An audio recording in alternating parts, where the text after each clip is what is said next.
പുതിയ അണ്ണൻ വന്നിരിക്കുകയാണ്. അപ്പി അണ്ണൻ. ഈശ്വര, ഇനി എന്ത് ചെയ്യും? ആലോചിച്ചിട്ട് ഒരു എത്തും പിടിയും കിട്ടുന്നില്ല. ഞാൻ വീണ്ടും വന്നിരിക്കുകയാണ് കേട്ടല്ലേ. നിന്നെ കവാലടിച്ചു പൊട്ടിക്കുന്നല്ലേ പറയും. ഈ നിന്റെ മൂലത്തിന്റെ വരി ഞാൻ ഇങ്ങനെ അറുക്കും എന്റെ കയ്യിലേക്ക് കിട്ടിയ പറഞ്ഞേട്ടാ. സന്തോഷമായി, എനിക്ക് സന്തോഷമായി. ബാലൻസ് വരല്ലേ, നിനക്ക് രണ്ട് ഞെട്ടും ബോൾട്ടില്ലെന്നൊക്കെ എനിക്ക് അറിയാം. പറഞ്ഞേട്ടല്ലേ, അത് ഞാൻ അടുത്ത തരാം. നിന്റെ മൂല ഞാൻ കുത്തി ഇറങ്ങും. പിന്നെ നീ അപ്പിടാൻ നിനക്ക് പറ്റൂല. ഉള്ള കാര്യം പറയല്ലേ. ഇത് നമ്മൾ തിരുവനന്തപുരമാണ്. തിരുവനന്തപുരത്തെ പിള്ളേരെ നിനക്ക് അറിഞ്ഞുകൂടാ. പറഞ്ഞ മനസ്സിലായ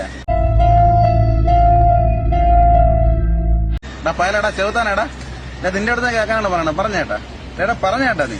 നീ കുറെ നീ അങ്ങോട്ടാ നീ ഉണ്ടാക്കണല്ലോ. കുറെ വീഡിയോ ഒക്കെ ഇട്ട് കുറെ വൈറലാക്കണം. നീ എന്റെ വീഡിയോ കണ്ടിട്ട് നീ ആക്കടാ. നീ ആക്ക്. പല നിന്റെ മൂലത്തിന്റെ വരി കാണൂല പറഞ്ഞിട്ടുണ്ട്. പറഞ്ഞേട്ടാ നിന്നെ നിനക്ക് അപ്പിട സമയങ്ങളല്ലേ. പറഞ്ഞേട്ടല്ലേ കുറിച്ച് അനാവശ്യം പറഞ്ഞോണ്ടല്ലോ.